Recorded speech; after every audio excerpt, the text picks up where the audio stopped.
Real flower দিয়ে decoration করলে কিন্তু কেকের সৌন্দর্য আরও দ্বিগুণ হয়ে যায়। তো আজকে প্রথম যে কেকটা তোমরা দেখতে পাচ্ছ এটা ছিল একটা অ্যানিভার্সারি থিমের মধ্যে, আর এটা কিন্তু রিয়েল ফ্লাওয়ার দিয়ে ডেকোরেশন ছিল। আর যারা যারা অ্যানিভার্সারি থিমের মধ্যে কেক অর্ডার করছো তাদেরকে আমি বলবো যে রিয়েল ফ্লাওয়ার দিয়ে নিলে কিন্তু কেকটা সৌন্দর্য খুবই ভালো লাগে, মানে দেখতেও তো খুব ভালো লাগে। আর অ্যানিভার্সারির জন্য কিন্তু রিয়েল ফ্লাওয়ার দিয়ে কেক ডেকোরেশনটা পুরো পারফেক্ট একটা কম্বিনেশনই বলতে পারো তোমরা।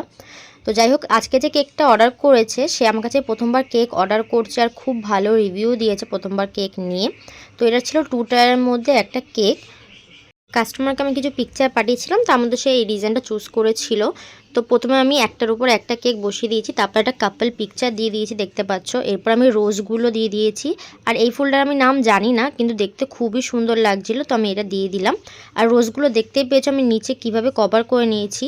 তোমরা যারা রিয়েল ফ্লাওয়ার দিয়ে কাজ করছো তারা কিন্তু আগে এরকম কভার করে নেবে, কারণ ফুলের একটা কষ মতন থাকে, সেটা যাতে কেকের মধ্যে না যায়। কেকের মধ্যে গেলে কিন্তু সেই জিনিসটা খারাপ হয়ে যাবে। তো তারপরে আমি একটা গাছ মতন আছে এটা আমি দিয়ে দিয়েছি। তারপর কিছু বাটারফ্লাই, কিছু গোল্ডেন লিফ, এই গোল্ডেন লিফগুলো কিন্তু খাওয়া যাবে, এগুলো এডিবেল, সেগুলো আমি সব জায়গায় দিয়ে দিয়েছি। একটু স্প্রিঙ্কেলও দিয়ে দেবো। আর কেকটা ফাইনাল লুক তো খুবই সুন্দর এসেছে, আমার পার্সোনালি তো আমার খুবই ভালো লেগেছে। স্পেশালি এই রোজ আর এই ফ্লাওয়ারটা দেওয়ার পরে একদম রেডের কম্বিনেশনের মধ্যে আমাকে কাস্টমার রাখতে বলেছিল। আর এতটা সুন্দর লুক আসবে আমি সেটা কখনোই ভাবতে পারিনি।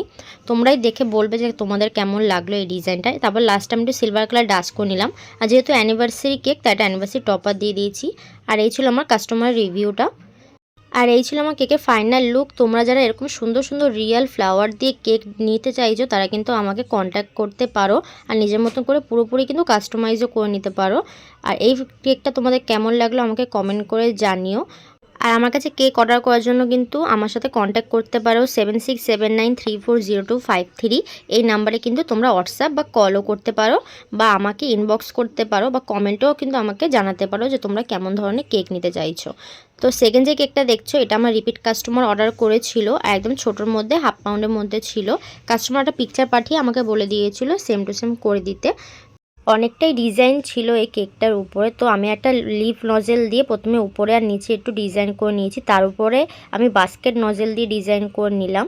যেভাবে পিকচারটার মধ্যে ছিল সেভাবে আমি ডিজাইনটা করেছি। তারপরে একটা কিউট খরগোশ ছিল আঁকা। আর যেহেতু আমি খুব ভালো আঁকতে পারি না, তা আমি মোটামুটি যেটুকু পেরেছি সেটুকু করে দিয়েছি। তারপরে কিছু স্ট্রবেরি আঁকা ছিল। স্ট্রবেরি কালারটা বেশি রেড ছিল না, এরকম হালকার মধ্যেই ছিল, তো আমি তার মধ্যেই করে দিয়েছি কিছু স্ট্রবেরি মতন। অনেকটাই সময় লেগেছিল আমার এই কেকটা করতে, যেহেতু অনেক ডিজাইন ছিল তাই অনেকটাই সময় লেগেছিল, আর তার জন্য ভিডিওটাও কিন্তু অনেকটা বড় হয়ে গেছে। তারপরে আমি আরেকটা ছোট্ট লিফ নজেল দিয়ে দেখো এরকম লিফ মতন করে দিচ্ছি।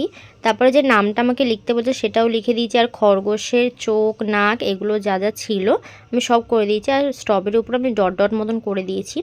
তো এই ছিল আমার সেকেন্ড কেকটার ফাইনাল লুক। এই দুটো কেক তোমাদের কেমন লাগলো আমাকে কমেন্ট করে জানিও। আর যে কোনো ধরনের কেক কিন্তু আমার কাছে অর্ডার করতে পারো।